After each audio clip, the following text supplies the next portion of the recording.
come to find out what was diagnosed as a twin was her poop. Don't buy 2 strollers. Don't buy 2 car seats. Don't go get a minivan. Yeah. Just relax. We had a mom come in today, and she was told she's having twins. No way. So they were very excited because they've been trying for a long time. She called her family, and they all were trying to figure out how to get car seats and strollers and everything because there's 2 babies. And a few weeks later, mom's like 10 weeks pregnant, and to come to find out what was diagnosed as a twin was her poop. And so she only had 1 baby and 1 poop. No way. Mm-hmm. Oh my God. Can you imagine? Yeah. I feel like I wouldn't be embarrassed because obviously it's not your fault and everybody poops, right? Except for me. But seriously though, that would be awful. I can't even imagine. I feel like it's, in a way, it's kind of heartbreaking because you go a few weeks thinking that you're having twins, and then not that you lost one, but it kind of feels like you did because you got all excited about it. Right. You're sitting there buying 2 of everything, and you go to your first appointment thinking that there's 2, and then they look at your ultrasound. They're like, nope, and that's what they did. They looked at her ultrasound and was like, that was never it, because she was confused. Right. All I'm going to say about that is anytime you choose to go to an elective service, just know, take everything they say with a grain of salt. They can do their best effort to try to help you, but unless it's confirmed with your doctor, don't just, again, take it as it's a service. It's a play service that you're paying for, and they are not your doctors. Your doctors need to do the testing. Your doctors need to confirm it. Yes, there are ways to know you're having twins. Yes, there's a way to diagnose it. But early in pregnancy, it's very tricky, which is she was about 5 weeks long when she went to go get seen. And also know that those ultrasounds are done transvaginally. Yeah, like it's so before like 8 weeks, isn't it like recommended to get a transvaginally? So if you're getting an ultrasound before 8 weeks, and it's abdominal or, at an ultrasound studio, I don't know how accurate it would be. Like, I wouldn't take anything they say to heart just because it is so early. Yeah. Typically before 8 to 12 weeks, really. Yeah. They do it, like, from the inside. And I know in our area, everything is backed up until pretty late. The one thing I would recommend is if you suspect you're having multiples, go get your blood test done. Your HCG levels are going to be more accurate than anything at that early on. Yeah. And then just the wait sucks. I get it. Personally, I personally am so impatient, and I feel like those are probably some of the worst weeks of pregnancy because you just found out you're pregnant. You're ready to see your baby. You're ready to see like what's going on. Like that feels like a huge confirmation, but the reality of it is you're just going to torture yourself. So my biggest piece of advice is at least wait until you're 7 to 8 weeks along. That's just my personal advice from a mom of 5. Now I have no medical background. I just know ultrasounds because I've had so many babies. I agree. I try to get people to wait until they're at least 6 or 7, but I get it. People, they take their pregnancy test, they find out they're pregnant and they're excited, and then you find out that you can't get in, and it's just know that it's not. Yeah, that's all I can say. Just know not to trust it. Okay? Just take it with a grain of salt and just kind of go from there unless you see 2 actual babies. Don't buy 2 strollers. Don't buy 2 car seats. Don't go get a minivan. Yeah. Just relax. Just make your registry, and then just be prepared to maybe take stuff off. For real. Okay. What a welcome. That was fun because wow, who would have guessed? Welcome, Waddlers. I'm Kristian. And I'm Alicia. Welcome to the Waddling Truth, where pregnancy, parenting, marriage, and pure chaos all waddle together. We talk about the stuff nobody warned you about, the moments that make you question everything, and the parenting and pregnancy stories that make you say, what the waddle just happened. Literally. Okay, today's episode is brought to you by 7 Brew of Central Texas. I'm just kidding. They didn't sponsor us, but we would love to work with you. Before we jump in, if you enjoy pregnancy chaos, pregnancy survival tips, and the occasional feral marriage moments, like, follow, and subscribe so you can keep waddling along with us each week. So this week's Waddling Wisdom is brought to you by Baby Aspirin. So imagine this, you're sitting in your doctor's office and they just casually say, start taking baby aspirin. No explanation, nothing. They just kind of take it just throw it and out they there. leave. And now you're sitting there going, but aspirin and Motrin are the same thing. I can't take that. They told us no. That was one of the rules. Do not take it. Literally. Okay, your doctor is not wrong. They're not cuckoo. Let's just break it down. Aspirin and Motrin are in the same family. Just think of aspirin as that calm, cool, collective crossing guard. and Motrin is a guy doing donuts in the parking lot drinking Monsters. So they're in the same family, but the crossing guard is there to help you and make it a safe environment. Just remember that. So when they say take baby aspirin, they're just looking out for you. They're wanting to take it if they suspect preeclampsia. It helps with blood flow. It helps with prevention, and it helps just make a really good environment for baby. So, and if you ever have any questions, just talk to your doctor. They'll explain it to you. And if they won't, get another doctor. Always follow the guidance from your OB because recommendations depend on your medical history, pregnancy risk, and current research. I think that's good advice. That's some good advice. Good juju. All right, now on to some other good juju. Let's get into something during the waddle, and that is pregnancy rage. So, brought to you by your husband. Brought to you by progesterone and estrogen. Okay, one day everything is normal. Picture this. One day everything is normal. The next day, your husband's breathing too loud. Why is he chewing like that? Why is he looking at me like that? And then suddenly, your husband's like, what did I do? How did I get here? Why are you acting like this? Who did I marry? Who did I marry? So, let's talk about it. Pregnancy rage. Why does it happen? Hormones, estrogen, progesterone. Those are always the culprit. Always, always, always, always. Those are the worst. Okay, it's just part of it. So common pregnancy triggers can be chewing, like I just said. It can be breathing too loud. It could be leaving the lights on, asking, what do you want me to do? Like leaving his underwear next to the laundry basket. Farting the wrong way. Like, I don't know, everything. Looking at you weird. I don't know. All of it. I've been there. I've done it. I get it. Also, existing in a 5-foot radius, for sure. That would piss me off. Yes. So pregnancy hormones affect your sleep. They affect the way you feel, obviously, with like sickness and whatnot. They can cause body changes, and emotions get amplified. So helpful advice for couples. For moms, eat regularly. A lot of the time that I was super grumpy, it was because I was hangry. Stay hydrated. Easier said than done. I get it. Do your best. And then get rest when possible. A lot of times the aggravation comes because you're tired. Yeah. Low blood sugar alone can actually make emotion spike. I know this firsthand because with my fourth, I had low blood sugar my entire pregnancy, which caused me to be an emotional disaster, which is not very, very much like me at all. In fact, I did not want to be pregnant because of that. For partners, the best response to this is often just to listen and validate feelings. A lot of the time, she just wants to talk about it. Okay, you can bring your snacks. That would make her happy. Honestly, if you go to the gas station, get her a candy bar. So sometimes the correct answer is simply, you're right. I got you some French fries. And a milkshake. Yes. Also, I just want to touch on this a little bit because one thing that I struggled with the most with pregnancy was the identity shift, because I am a very calm, cool, collected person. Even in pregnancy, I am. But I will say, every time I would get pregnant, like this last time specifically, I remember my husband kind of looking at me because I was in the first trimester. I was miserably sick. And he feels bad, right? Like he can't do anything to help me. And I remember him being like, I just don't feel like you're you anymore. And he said it with love. He didn't say it with hate or anything like that. But I will say, that was a huge moment for me because I was like, you think I like acting like this? You think I like being this way? This isn't who I am. And I know that. That's the frustration that I feel with pregnancy. That's why I didn't want to have any more children. I'm so glad I did have her. But I will say, you're not alone. I've been there. I've been through it. And it's not who you are. It's temporary. It feels like it's who you are now. It feels like you don't know who you are anymore, but it's temporary and you will get past this. Mm-hmm. And a lot of the rage comes from anxiety. It does. Anxiety and stress of pregnancy. Definitely. I think I'm too close.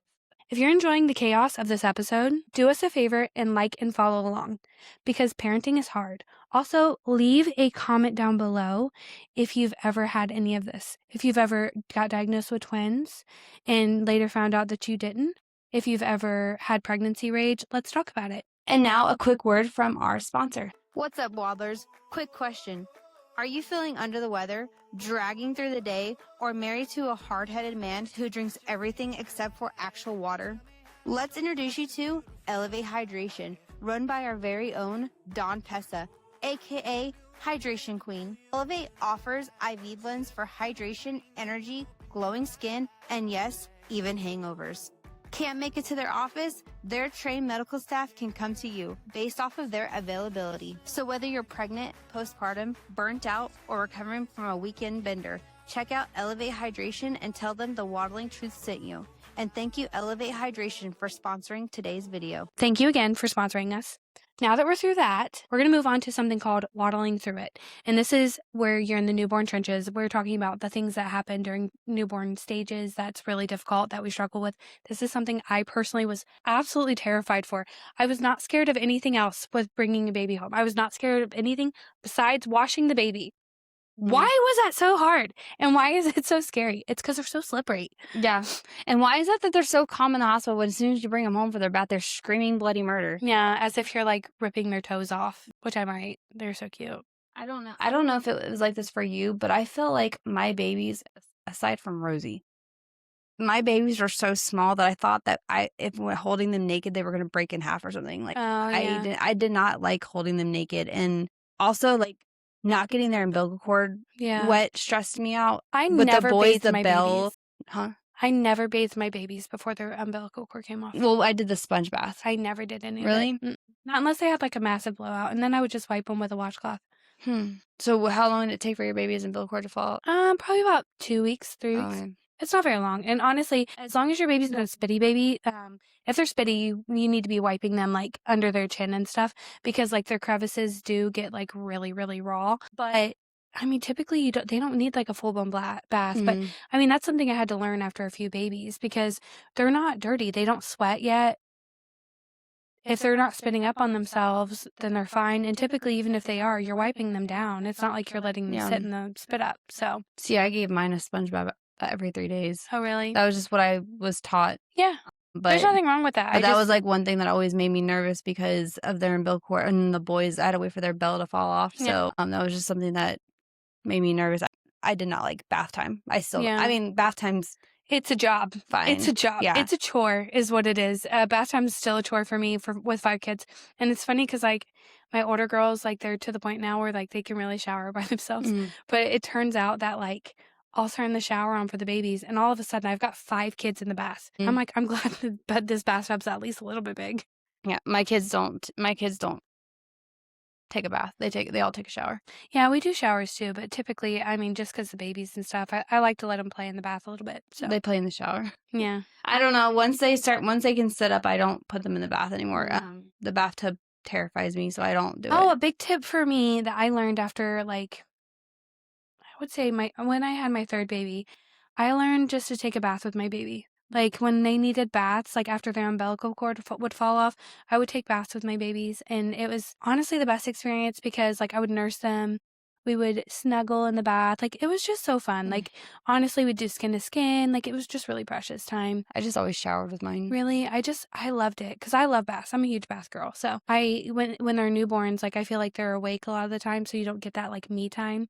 So I would just include them in on my me time, and that way they got clean. But it was the best way I found to wash a baby, just because I didn't have to like get the whole baby seat. Bath time terrified me. I did not like it. Yeah, it scared me a lot with my first. And then like also when you took them out of the bathtub, like all they want to do is scream. One of the things I learned very quickly is that if you have a baby that because they're cold and they're mad and they don't want to be touched. One thing I learned was like put their towel on a heating pad and just warm it up, and then like they were fine. Also works for the bassinets too. When you have a newborn, like put a heating pad in it, because they don't like to lay flat a lot of the time. So like if you lay a heating pad in there, at least it's warm. So they like that. So yeah, and then the lavender lotion usually always helps too. Yeah. So I don't know if you ever experienced this, but I do feel like a lot of new mothers, their questions are always like, well, how do you know if the water's too hot? How do you know? Oh, you always just check with your wrist. Yeah. Like this is your, like the most sensitive part of your body. Like your hands, you can handle a lot like more hotter temperature. So always test like with your wrist. So. But the good thing is now is that they make baby bathtubs that have a monitor in it, and then they make those little rubber ducks that have a thermometer. So there's ways for you. Extra. Yeah. Personally, I don't think those things are worth it, but me neither. You, but so. I mean, basically, like if it's comfortable for you, it's gonna be comfortable for baby. As long as it's not like scorching hot. Also, that does. So actually, what my doctor always told me is always go off of your husband, actually, in the first few months after Because they're baby. big babies. No, because, our hormones are so high that our body temperature is not regulated. Oh. So, like, that goes with the air conditioner in your house, that goes with the water, because if you see your husband bundling up, then you need to bundle a baby. If dad's taking off layers, baby should take off layers, because our body temperature is not regulated enough to where we could be hot one minute and we could be cold one minute, but then the house can be like 80 degrees. Yeah. And so my doctor always said, like, just, watch your husband. If he's sitting there putting layers on, then maybe you need to put layers on baby, or you need to do that. So, honestly, that's what I kind of did, is that I just had him fill the water. And if he felt like it was good, I think that's a really good rule of thumb. Or if you don't, if the father's not there, use whoever you can, or just use the little wrist, or just use your tools. But I never asked Josh to do it, so I mean, my baby survived. I don't really think I did the bath much, but I did learn to watch him, like, when he was bundling up, to know when to layer them and stuff. I never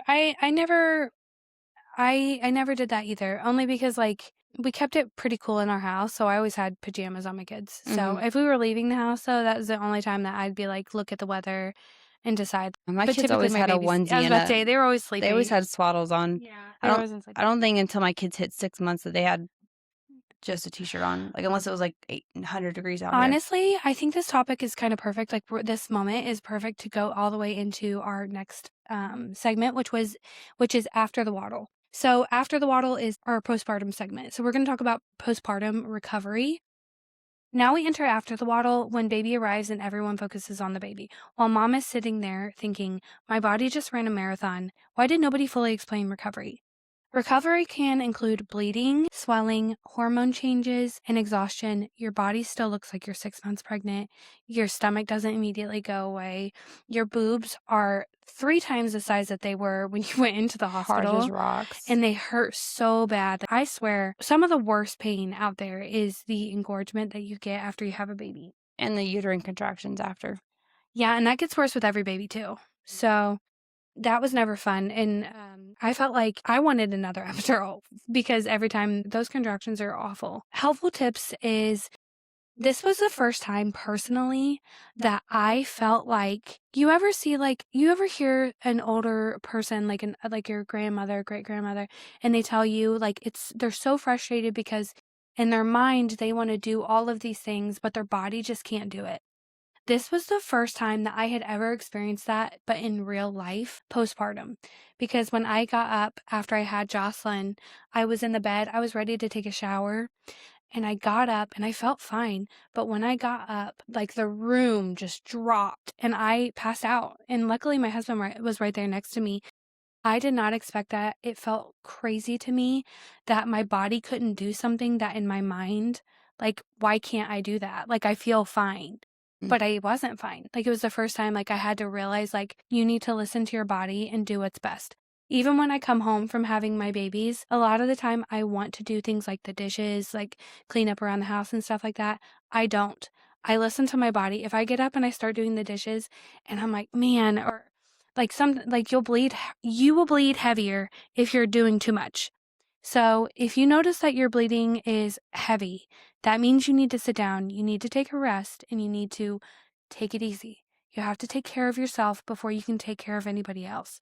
Okay, I know that's a hard concept for all of us, but you have to. There's a reason why it's a 6-week thing. That's the reason why you're not supposed to carry a car seat. That's the reason why you're not supposed to essentially go back to work. Like, you're not supposed to do certain things for 6 weeks, because if you exert yourself, you can hemorrhage. Yes. Because it is a wound. I want you to know you need to heal properly. And to do that, you need to rest when you can. Yes, I know you have other children. I understand that. I do too. Still, you can rest. You can snuggle your babies. The house can be dirty for a few weeks. And honestly, usually after like the first week or two, I did feel fine. I would get up usually and I obviously would do dishes even the first few weeks, just because I can't help myself.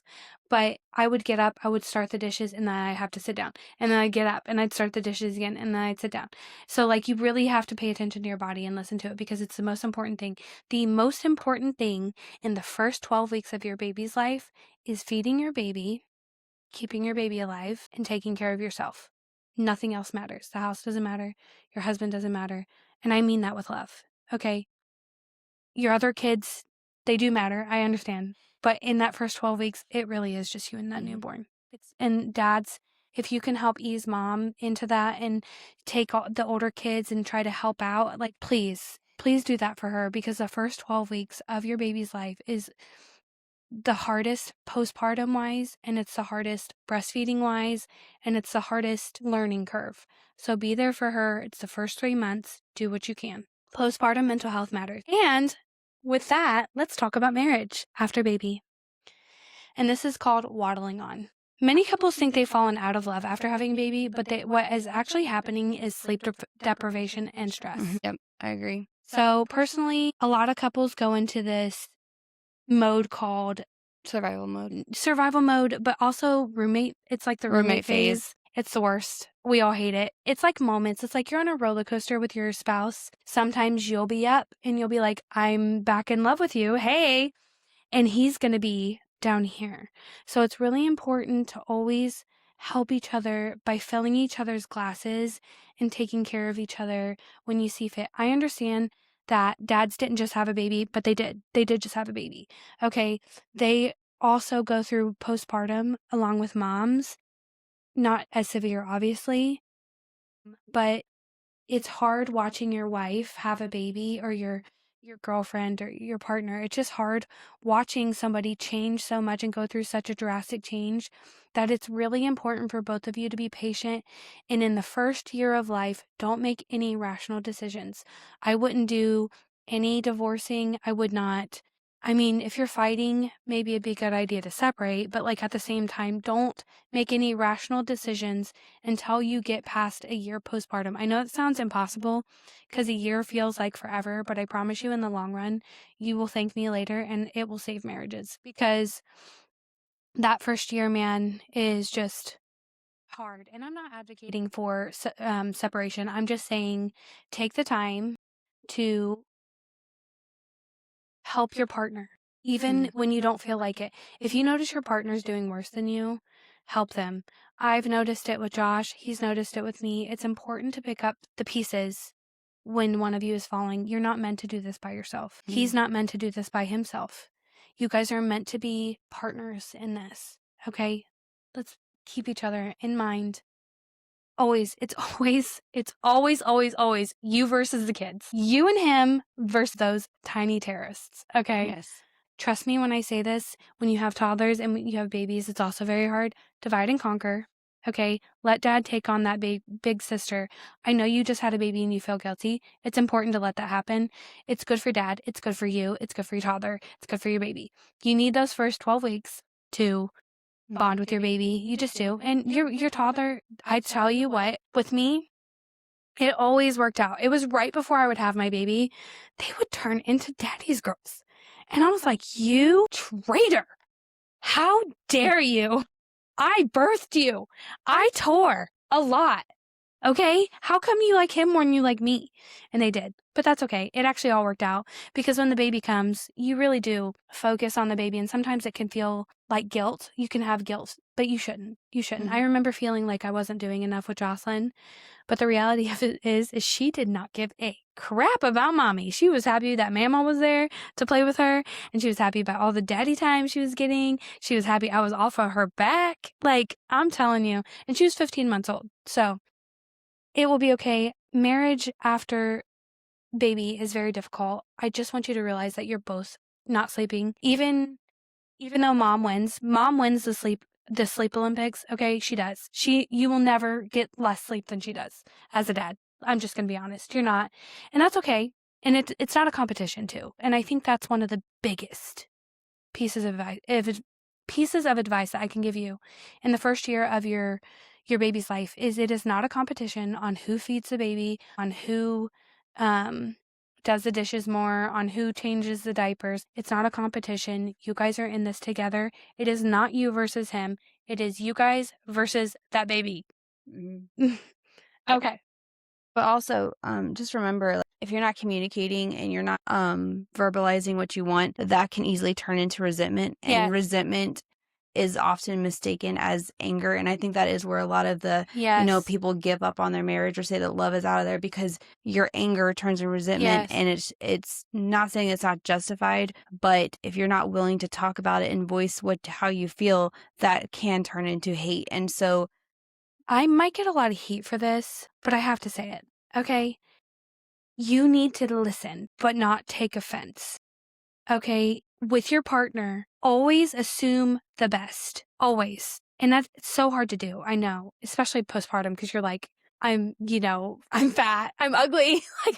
like I'm telling you, like, you have all these feelings, even though they're not true. Clearly you're beautiful, but you have all of these feelings. And so sometimes, like, I can't even think of an example right now, but I will say, even like dads, like, don't take things so personally. And that's one thing that we had to work on, that we actually, that Josh and I worked on through 5 kids, is that when we would bring something up, he was always really good about being like, I'm not attacking you. I'm trying to help you. And I understand sometimes we don't want the help, but a lot of the time, that's an olive branch. And you can say, I appreciate you trying to help right now, but I'm not in the headspace to accept it at the moment. Can we please talk about this at another time if you're not ready to talk about it? Same thing with dads. We tend to feel it as an attack on we us do. being and so do dads. a mother. Yeah. So do dads. Like, you don't pick up the baby enough. Like, they think of it like, oh, she's calling me a bad dad. No. Yeah. We're just noticing things that you don't notice and things that are bothering us. And it is easier to have the hard conversations when you feel it rather than letting it build up. Mm-hmm. And again, some of us will take the advice and not do it ourselves, but that is because we've learned. I don't think that you stay married to somebody for 15 plus years without having to go through trials Absolutely. and tribulations, and you do learn. And I will say that I've had 3 babies back to back, and every one of them I have hit that roommate phase to where I was like, do we still love each other? Are we still meant to be? Not saying I never loved him, but I was like, well, dang, like, I don't want to be like this. It is a conscious thought. It is a conscious decision to continue trying to be with your partner, especially after having kids. It's not something that just continues to happen. You have to consciously decide every single day to choose that person. You just do. And guess what? They become toddlers and they start playing with each other and they don't give a crap about you anymore. And guess what? It is you and dad again. It is. And you it's guys, great. And you guys are having to figure out how you guys became friends again and how you guys talk. And then you guys can decide to have date nights where even if it's in your kitchen having a steak at 10:30 at night because the kids are asleep. Alicia's been doing. Yeah, me and my husband, we I mean, even like when now our toddlers go play with each other and we will watch NCIS in the living room because they're playing, you know. That. So I love that. Just remember, it's just a phase. It does not last forever. It's just a season. It's just a hard season. And honestly, it's the hardest season you'll ever go through with your spouse, other than maybe losing like a parent. I've never obviously been through teenage years, maybe a little bit harder too. Oh, well, I don't know. I think we lucked out with our son because he is autistic, but I will say that there's been a few things with teenage things that it was a lot harder. Oh, I'm sure. Than toddler years. I have no experience in this. It wasn't really the teenage thing. I think it was the stuff that was more stressful was maybe like the high school and the middle school and the bullies and stuff like that. I think as a parent that's more stressful than being a teenager or being a toddler parent. But I mean, they all have their own Every stress. Season has its storms, okay? Just weather them together, please. And sometimes you just have to look at each other and just laugh at the chaos you created. If you could just sit there and laugh and be like, what did we do to ourselves? The flop. Me and my husband, our oldest is almost 18, and then we have a 5, a 4, and a 2-year-old. And sometimes we will look at those toddlers and we'll be like, we were almost done. What were we thinking? And we'll just sit there and laugh because they just drove us crazy. But then the freaking Roomba went off and the 2 toddlers went and clashed, and they were just laughing because it's a funny time. I think that's all we have for today. So thanks for waddling with us. If this episode made you laugh, learn something, or feel a little less alone in the parenting chaos, like, follow, and subscribe to Waddling Truth. And send this episode to another parent who's just trying to survive bedtime. So until next time, keep waddling. We'll see you next time. Bye.